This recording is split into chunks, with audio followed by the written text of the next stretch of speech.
노태우 전 대통령의 또 장남이죠. 현재 동아시아문화재단 이사장을 맡고 있는 노재현 씨가 왜 저희가 두 번째 인물로 선정을 했냐 하면 이재명 정부의 첫 주중대사에 내정됐다는 소식이 오늘 아침 조간신문으로 보도가 됐기 때문입니다. 주중대사에 내정됐다. 지금 중국의 입장을 확인하는 아그레망을 지금 기다리고 있는 그런 상황인데요. 문재인 정부 시절의 주중대사 노영민 전 비서실장, 장하성 전 비서실장처럼 그동안 보통은 대통령의 최측근들이 내정돼 왔던 자리였습니다. 그런데 이재명 정부에서 노태우 전 대통령의 아들을 주중대사로 앉힌다? 특히 무슨 관계가 있는 것인가 생각이 좀 드는데 어떤 관계가 있습니까? 이재명 대통령이랑 노재현 씨랑? 큰 관계는 저는 없다고 보고요. 네.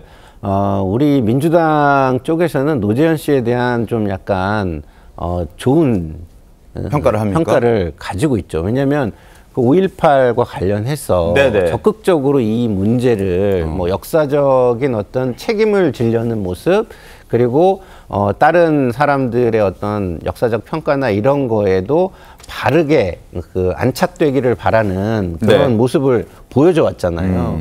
그런 측면에서 볼 때 좋은 평가가 있었던 것이 사실이고요. 네. 다른 어떤 책임 있는 사람들과는 다른 행동을 보임으로써 좋은 평가를 가졌는데 지금 사실은 이재명 대통령 같은 경우는 실용주의를 굉장히 천명을 하고 계세요.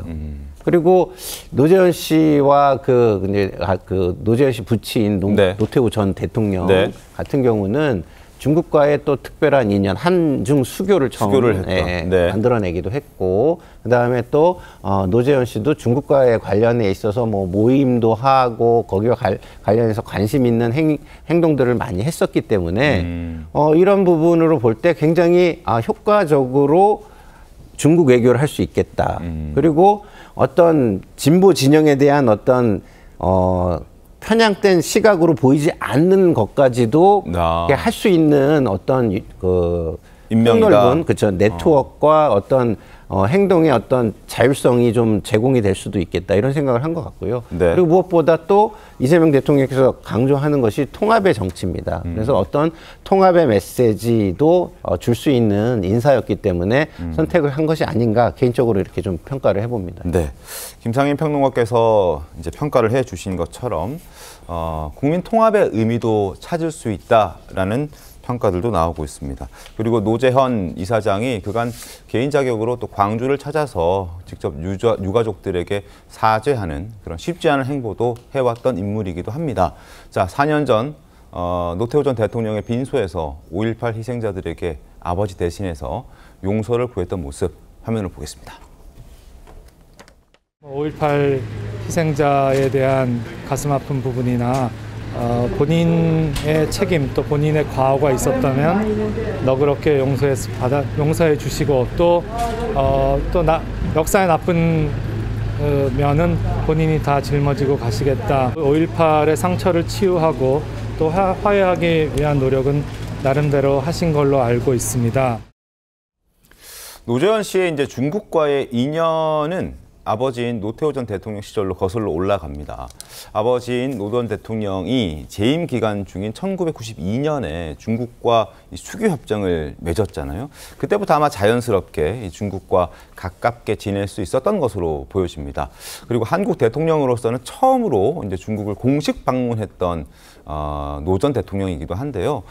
아주 오래전 화면이긴 한데 대한뉴스 보면서 그때를 한번 다시 떠올려 보시죠. 노태우 대통령은 우리나라 국가 원수로서는 처음으로 3박 4일간의 중화인민공화국을 공식 방문해 많은 외교 성과를 거두었습니다. 노태우 대통령은 중화인민공화국의 양상곤 주석의 따뜻한 영접을 받고 의장대를 사열했습니다. 미국의 월스트리트 저널은 사설에서 북방 외교의 결실을 본 노 대통령을 가리켜서 20세기 후반기 역사의 영웅으로 대접받게 됐다고 논평했습니다. 자, 저런 모습들이 생생하게 기억이 납니다. 자, 노재현 씨를 주중대사로 임명하게 된 배경에는 뭐 여러 가지가 있겠지만 그리고 노재현 씨 어떤 개인적으로도 중국과 관계를 잘 맺어왔던 게 있다고 봐야 할 텐데 정관재 대변인님, 뭐 얼마나 중국과 관계를 깊게 그동안 맺어왔었습니까? 노재현 변호사가 사실 홍콩에서 그 로펌 생활을 했었을 겁니다. 아, 그렇군요. 그리고 사실 그 중국에서는 네. 지금 시진핑 주석도 홍얼따이라고 해서 네. 이른바 혁명 2세대들이 활동하는 경우가 많습니다. 지난번에 박근혜 전 대통령에 대해서도 중국에서는 굉장히 높은 평가를 했었는데 네. 박근혜 전 대통령의 부친이 박정희 전 대통령이었기 때문이죠. 네. 그리고 노태우 전 대통령에 대해서도 중국 내의 평가가 굉장히 좋습니다. 네. 당시 물론 1980년대 말에서 90년대 초까지는 그 냉전이 붕괴되고 우리나라가 북방 외교를 통해서 뭐 당시에 소련 또 중국 이런 나라들과 활발히 북방 외교를 펼치던 때인데 노재현 씨가 뭐 그런 영향을 받았다고 봐야겠죠. 네. 그리고 김상현 평론가 얘기한 것처럼 어떤 국민 통합 차원에서도 노재현 씨가 주중 대사로 가는 게 적합하다라는 판단을 했을 가능성이 큽니다. 네. 그동안 노재현 씨가 보였던 행보들이 있잖아요. 네. 5.18 묘역에 가서 실제로 참배를 하고 광주 시민들에게 상당히 그 진정성 어린 사과를 했었던 것들, 그런 것들이 국민 통합적인 측면에서는 이재명 대통령에게 주중 대사를 맡겨도 좋겠다라는 생각을 하게 하지 않았을까라는 생각이 듭니다. 알겠습니다. 그리고 정현 대변인, 그 노재현 씨도 국민의힘의 전신인 민주자유당에서 한때 정치인을 또 꿈꾸기도 했었잖아요. 사실 이분이 스펙이 굉장히 좋아요. 아버지는 맞아요. 노태우 대통령이고요. 본인의 학력 또 경력 이런 것만 놓고 본다면 그 과거에 전직 대통령의 아들들이 정치 전면에 등장한 경우가 꽤 있었죠. 네, 네. 사실 김영삼 전 대통령의 아들인 김현철 지금 재단 이사장도 네. 정치를 하려고 했었었고 김대중 대통령의 아들 가운데는 두 분이나 국회의원을 했었잖아요. 세 분 다 했던가요? 하여튼 세 분 다 했던 거고. 네, 노재현 씨도 정치를 하려고 사실 민주자유당 시절에 대구에서 지역위원장을 했었죠. 또 대구 출신이에요. 경복고 네. 나왔어요. 그런데 하지 못하게 된 이유는 그때 당시에 노태우 전 대통령을 둘러싼 비자금 논란이 한창 일었습니다. 지금도 큰 돈인데 그때 당시에 언급된 게 대략 한 2,600억 정도로 기억을 하고 있거든요. 네. 그 노태우 전 대통령 비자금 논란이 불거지면서 본인도 정치 생활을 그때 접게 됐고 노태우 전 대통령도 그거를 굉장히 아쉬워했다고 하죠. 네. 본인이 그 정치를 하고 싶어 했음에도 불구하고 본인과 관련된 이슈로 그 지역위원장을 그만둬야 됐으니까. 그런데 사실 정치 안 한 게 더 좋았을 것 같아요. 했었으면은 여러 또 뭐 구설의 중심에 있었을 가능성이 큽니다. 네. 지금도 본인의 누나인 노소영 관장인가요? 네. 아직도 노태우 전 대통령 비자금과 관련한 이야기로 최태원 회장과 이혼 소송에서도 그 돈이 노태우 전 대통령의 비자금이냐 아니냐 이런 얘기가 있는 걸 보면 네. 정치 전면에 있었더라면 아마 지금보다 조금 더 불행한 삶을 살지 않았을까 생각도 듭니다. 알겠습니다.